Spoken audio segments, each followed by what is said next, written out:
दोस्तों good morning. Standing wave moving notes model की इस 18वें एपिसोड में आप सबका स्वागत है। मैं हूं मनीष जायसवाल, अरकन्या चौराहा, मुट्ठीगंज, प्रयागराज, इलाहाबाद, इंडिया, यूपी से मकान नंबर 869। दोस्तों, अभी तक हमने अपने मॉडल्स में standing wave moving notes model में इलेक्ट्रॉन को एक सिंगल पार्टिकल नहीं बल्कि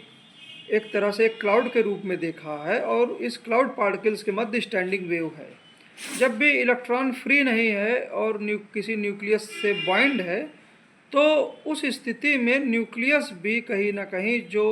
इलेक्ट्रॉन क्लाउड है या एक इलेक्ट्रॉन जो कई पार्टिकल्स में टूटा है, इन सभी पार्टिकल्स के साथ न्यूक्लियस भी कहीं ना कहीं एक नोड बनाता है और इन सभी के बीच एक स्टैंडिंग वेव होती है।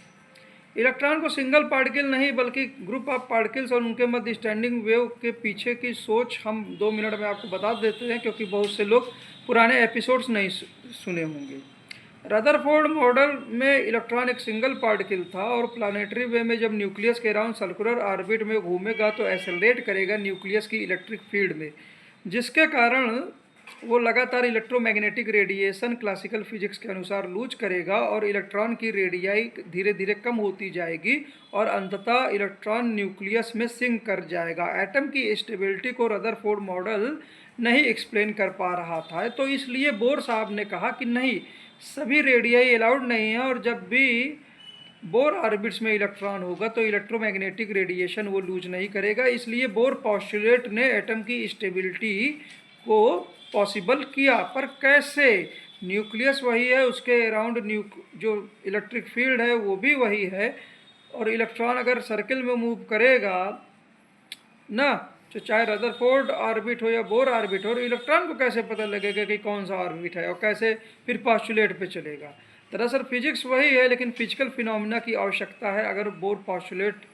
को एटम की स्टेबिलिटी को एक्सप्लेन करना है। हमने पॉस्टुलेट किया कि साहब, इलेक्ट्रॉन जब भी बोर ऑर्बिट में एक्सेलरेट कर रहा है, करने वाला है, या उससे पहले ही एक पार्टिकल नहीं है बल्कि वो मल्टीपल पार्टिकल्स में ब्रेक है, क्लाउड में ब्रेक है, और उनके मध्य एक स्टैंडिंग वेव है। और ये स्टैंडिंग वेव कहीं और से नहीं आई है, मास एनर्जी कन्वर्जन से आई है, जब इलेक्ट्रॉन एक सिंगल पार्टिकल से कई पार्टिकल्स में ब्रेक होता है। तो अगर एक्सेलरेट भी करेगा तो जो भी इलेक्ट्रोमैग्नेटिक रेडिएशन रिलीज होगी वो स्टैंडिंग वेव में खटाक से कन्वर्ट हो जाएगी। अब न्यूक्लियस के अराउंड ये पूरा क्लाउड रीअरेंज होता है, और न्यूक्लियस जो एक तरह से फिक्स्ड नोट है और बाकी सारे पार्टिकल्स एक तरह से फ्लक्चुएटिंग नोट्स की तरह काम करते हैं, और इनके मध्य स्टैंडिंग वेव रहती है, और हम इलेक्ट्रॉन को ऑर्बिटल रूप में इस तरह से देखते हैं। जब भी एक प्लेन लाइट का या एक तरह से एक फोटॉन का पार्सल या प्लेन वेव का पार्सल किसी इलेक्ट्रॉन से उसके ऑर्बिटल में इस स्टैंडिंग वेव से इंटरेक्ट करता है, तो हायर लेवल की स्टैंडिंग वेव बड़े ऑर्बिटल में इलेक्ट्रॉन चला जाता है। और यही चीज़ रिवर्स में जब होती है तो एक प्लेन वेव का फोटॉन भी निकलता है। जब भी वर्क फंक्शन के ऊपर एच म्यू नॉट के बराबर अगर कोई फोटॉन एनर्जी लिया है तो इलेक्ट्रॉन जो है वो एटम से फ्री हो जाता है। कहने का मतलब है कि ये क्लाउड जो है वो न्यूक्लियस से अलग हो गया। मैं बस इतना ही कहना चाहूँगा standing wave moving notes model में कि फ्री इलेक्ट्रॉन में इलेक्ट्रॉन न्यूक्लियस से अलग होने का मतलब है कि अब जो क्लाउड है वो कोई उस क्लाउड में सारे नोड्स जो हैं वो इलेक्ट्रॉन के पार्टिकल्स बना रहे हैं, न्यूक्लियस का कोई रोल नहीं है। न्यूक्लियस नोड की तरह एक्ट करना बंद कर दिया है। अब अगर एच म्यू नॉट के ऊपर कोई फोटॉन अगर एनर्जी उसको मिलती है तो जो भी एच म्यू नॉट के ऊपर एक्स्ट्रा एनर्जी होगी वो इस बैलून को, फ्री हुए बैलून को काइनेटिक एनर्जी दे देगा। कहने का मतलब है कि अगर इलेक्ट्रॉन किसी ऑर्बिटल में है और उसमें एच म्यू नॉट के ऊपर का वर्क फंक्शन के ऊपर का फोटॉन इंटरेक्ट करता है, तो पहले एच म्यू नॉट तक के इंटरेक्शन में इलेक्ट्रॉन क्लाउड न्यूक्लियस से अपने आप को अलग करेगा। उसके बाद जो भी एच म्यू नॉट के ऊपर एनर्जी रहेगी वो बैलून की काइनेटिक एनर्जी में तब्दील हो जाएगी। अब ये फ्री इलेक्ट्रॉन का क्लाउड या बैलून जो है, जैसे ही एक डबल स्लिट के पास पहुँचेगा तो ये कहीं ना कहीं प्रेशर फील करेगा, और जो इलेक्ट्रॉन पार्टिकल्स हैं और क्लाउड के जो इलेक्ट्रॉन पार्टिकल्स हैं जिनके मध्य स्टैंडिंग वेव है, तो ये पार्टिकल्स रीअरेंज होंगे। तो ये पार्टिकल नोड्स से रीअरेंज होंगे तो एक तरह से कहीं ना कहीं स्फेरिकल जो बैलून है वो क्यूबॉइड में तब्दील होगा और पार्टिकल्स के मध्य डिस्टेंस भी कम हो जाएगी जिनके मध्य स्टैंडिंग वेव है। और इस पूरी प्रक्रिया से क्या होगा कि जो स्टैंडिंग वेव जो है अब क्यूबॉइड में वो हायर एनर्जी की होगी और एक्स्ट्रा एनर्जी कहीं और से नहीं आएगी, वो आएगी क्या बोलते हैं जो बैलून की काइनेटिक एनर्जी। अब स्टैंडिंग वेव में जो एनर्जी बढ़ गई है, मतलब क्यूबॉइड जब शेप बदला तो पार्टिकल के मध्य डिस्टेंस कम हुई और काइनेटिक एनर्जी बैलून की अब स्टेशनरी क्यूबॉइड बना रहा है और स्टैंडिंग वेव अब ज़्यादा एनर्जी लिया हुआ है जिसकी वेवलेंथ अब कम है। और इसलिए कम है क्योंकि पार्टिकल्स के बीच एवरेज डिस्टेंस अब कम है ना। अब देखिए, अब जैसे ही ये जो है क्यूबॉइड बनता है तो ये क्यूबॉइड स्टेबल नहीं होता है, तो ये जो नोड्स हैं वो इनसे एनर्जी रिलीज होती है मास एनर्जी कन्वर्जन से, और ये नोड्स से एनर्जी जब रिलीज होती है तो फिर से क्यूबॉइड ओरिजिनल अपने जो स्फीयर है बैलून है उसमें बदल जाता है। लेकिन जो काइनेटिक एनर्जी स्फीयर की रहती है बैलून की, उसी के करेस्पॉन्डिंग ही वास्तव में एक प्लेन वेव फोटॉन स्लिट के पास निकलता है और यही प्लेन वेव स्लिट से आगे जाके इंटरफेरेंस करता है और स्क्रीन के पहले उस पूरे रीजन में और आपस में मल्टीपल रिफ्लेक्शन और स्क्रीन के मटेरियल से जो सेकेंडरी वेव जनरेट होती हैं एक तरह से पूरे रीजन को कहीं ना कहीं low intensity high intensity regions के इलेक्ट्रिक फील्ड में तब्दील कर देती है। और इलेक्ट्रॉन क्लाउड स्लिट के पहले मोस्ट प्रोबेबली अगर किसी भी एक स्लिट से मान लीजिए जाता है तो अंततः वो जो मेटेरियलाइज होगा वो जो उसकी गाइडेंस होगी उसको गाइडेंस कोई और नहीं देगा, जो इंटरफेरेंस पैटर्न एग्जिस्ट हुआ है मतलब स्लिट और क्या बोलते हैं आपके स्क्रीन के मध्य, और वो लंबे समय तक रहता भी है क्योंकि रिफ्लेक्शंस जो पैटर्न है वो रिफ्लेक्शंस भी होते हैं स्क्रीन और स्लिट के मध्य, और सेकेंडरी वेव्स भी कहीं ना कहीं उनका रोल होता है जो स्क्रीन पे होते हैं। भाई स्क्रीन भी न्यूक्लियस और इलेक्ट्रॉन से ही तो बनी है ना, इस तरह के इफ़ेक्ट्स के कारण। तो अल्टीमेटली हम एक पैटर्न देखते हैं और यहाँ पे हमने बताया कि जितना ज़्यादा काइनेटिक एनर्जी होगी उतना ज़्यादा पार्टिकल्स की बीच डिस्टेंस कम होगी क्यूबॉइड में, और उतनी ही काइनेटिक एनर्जी के करस्पॉन्डिंग फोटॉन निकलेगा। तो जितनी ज़्यादा काइनेटिक एनर्जी होगी उतनी ज़्यादा एनर्जी की एक प्लेन वेव निकलेगी, क्योंकि वो काइनेटिक एनर्जी स्टैंडिंग वेव में बदलेगी और स्टैंडिंग वेव जो है हायर स्टैंडिंग वेव में, और ये हायर स्टैंडिंग वेव जो है वो वापस जब बैलून में सिर्फ बदलेगा स्लिट के पहले तो वो काइनेटिक एनर्जी के प्रोपोर्शनल का फोटॉन निकालेगा। तो फोटॉन की जो एनर्जी रहेगी वो फोटो इलेक्ट्रिक इलेक्ट्रॉन की जो भी काइनेटिक एनर्जी उसके प्रोपोर्शनल होगी, और जितनी ज़्यादा एनर्जी रहेगी उतनी छोटी वेवलेंथ रहेगी। लेकिन ये वेवलेंथ कोई और नहीं क्यूबॉइड से ही निकली है, और क्यूबॉइड किससे बना हुआ है, इलेक्ट्रॉन क्लाउड के नोड्स से, उन नोड्स के मध्य ही स्टैंडिंग वेव रहती है ना। तो डी ब्रॉगली वेवलेंथ और कुछ नहीं है, डी ब्रॉगली वेवलेंथ एक्चुअली में जो इलेक्ट्रॉन पार्टिकल्स नोड्स की तरह काम कर रहे हैं उनके मध्य जो स्टैंडिंग वेव है उसके करेस्पॉन्डिंग ही जो प्लेन वेव निकली है उसकी वेवलेंथ है, और ये इन्वर्सली प्रोपोर्शनल होगी फ्री इलेक्ट्रॉन के काइनेटिक एनर्जी के, क्योंकि जितना ज़्यादा फ्री इलेक्ट्रॉन की काइनेटिक एनर्जी होगी उतना ज़्यादा ही जो बैलून है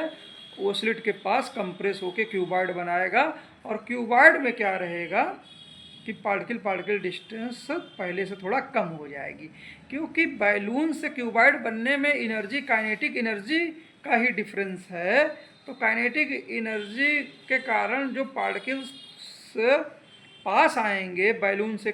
की तुलना में क्यूबॉइड में, वो बहुत ज़्यादा अंतर नहीं रहेगा क्यूबॉइड के पार्टिकल्स के मध्य, लेकिन अंतर रहेगा। और इसी तरह से बैलून के पार्टिकल के मध्य भी क्या बोलते हैं जो जहाँ जो काइनेटिक एनर्जी लिया था उसकी मध्य जो डिस्टेंस है वो कंपेरेबल रहेगी क्यूबॉइड के मध्य डिस्टेंस जो पार्टिकल के मध्य डिस्टेंस है, लेकिन क्यूबॉइड के मध्य पार्टिकल के मध्य डिस्टेंस थोड़ा सा कम रहेगी ना। तो इसलिए जो भी वेवलेंथ निकलेगी एक्चुअली में वो दोनों के ही क्लोज होगी। जी हाँ, वो ज़्यादा क्लोज होगी क्यूबॉइड के पार्टिकल्स के मध्य डिस्टेंस के कंपैरिजन टू बैलून के जिसमें काइनेटिक एनर्जी है। परंतु ये क्या बोलते हैं, ये वेवलेंथ किसी और की नहीं, स्टैंडिंग वेव के करस्पॉन्डिंग जो इलेक्ट्रोमैग्नेटिक रेडिएशन है उसी की होगी। और जितना ज़्यादा मोमेंटम होगा डी ब्रॉगली वेवलेंथ उतनी ही छोटी होगी, लेकिन ये कंपेरेबल होगी जो नोड्स के मध्य जो डिस्टेंस है उसके अनुसार। अच्छा, अब इसी आधार पे इस एजम्पशन के साथ हम मैथमेटिकल मॉडलिंग करने की कोशिश करेंगे। दरअसल एक फ्री इलेक्ट्रॉन को आप कुछ मनवाइए, एक तरह से बैलून मान लीजिए, और उस बैलून में इलेक्ट्रॉन क्लाउड है, छोटे छोटे पार्टिकल्स में क्लाउड बना है, और उन क्लाउड के मध्य स्टैंडिंग वेव है। और उस स्टैंडिंग वेव की वेवलेंथ किसके कंपैरिजन में लगभग बराबर है, डी ब्रॉगली वेव लेंथ के, वो वेवलेंथ उसी कंपैरिजन की है, हम ये मान लेते हैं। ठीक है, अच्छा, वेरी गुड। और ये जो डी ब्रॉगली वेवलेंथ है यही स्टैंडिंग वेव बना रहा है पार्टिकल्स के मध्य, बैलून के या क्यूबॉइड के, और बहुत ज़्यादा अंतर नहीं है। लेकिन यही लेंथ वास्तव में, यही जो स्टैंडिंग वेव है नोड से लीक होती है, तो प्लेन वेव में भी यही वेवलेंथ आप पाएंगे। तो डी ब्रॉगली वेवलेंथ स्टैंडिंग जो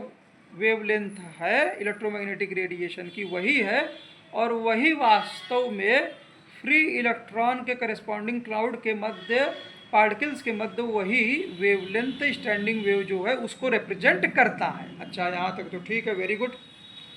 फिर अब ये जो फ्री इलेक्ट्रॉन है, अब आप इसको दो पार्ट में तोड़ लीजिए, जो नोड्स के मध्य स्टैंडिंग वेव है और जो स्वयं नोड्स हैं जहाँ पार्टिकल्स हैं। अच्छा, अब आप थोड़ी समय के लिए अपना ध्यान पार्टिकल पे रखिए, क्लाउड पे रखिए, पार्टिकल्स पे रखिए, और इन पार्टिकल्स को इस तरह, ये पार्टिकल्स एक तरह से मूव कर रहे हैं ना। तो आप ऐसा सोचिए कि ये जो पार्टिकल्स हैं वो कैसे, किससे बने हुए हैं, मैं बताता हूँ। आप लेमडा जो डी ब्रॉगली वेवलेंथ है उसी में कुछ स्प्रेड करके बहुत सारी वेव्स, आप प्लेन वेव्स अज्यूम करिए जैसे आप क्वांटम फिजिक्स में करते हैं, और उसी लेमडा के इर्द गिर्द बहुत सारी प्लेन वेव्स अज्यूम करिए, और वो एक ही डायरेक्शन में जा रही हैं, सुपर इम्पोज हो रही हैं, हर जगह उनका डीकंस्ट्रक्शन हो जा रहा है, एक दूसरे को ख़त्म कर दे रही हैं, लेकिन एक बहुत छोटे से रीजन में वो कंस्ट्रक्ट होती हैं, उनमें इंटरफेरेंस पॉजिटिव होता है, और वो रीजन और कोई नहीं है, वो फ्री इलेक्ट्रॉन को, बैलून को रिप्रेजेंट करता है। अच्छा, जिसमें, अच्छा, वेरी गुड। लेकिन मैंने कहा आप केवल पार्टिकल को फोकस करिए, बैलून कुछ समय के लिए भूल जाइए। तो ये जो लेमडा के इर्द गिर्द बहुत सारी प्लेन वेव्स हैं, जब इंटरफेरेंस करेंगी तो उस रीजन में इंटरफेरेंस कर रही हैं जो एक बैलून को नहीं रिप्रेजेंट कर रहा है। बैलून में जो छोटे छोटे पार्टिकल्स हैं केवल उन्हीं रीजन पे कंस्ट्रक्टिव इंटरफेरेंस हो रहा है, बाकी सब रीजन में उन पार्टिकल्स के मध्य भी और इन ग्रुप ऑफ पार्टिकल्स के बाहर भी हर जगह डिस्ट्रक्टिव हो रहा है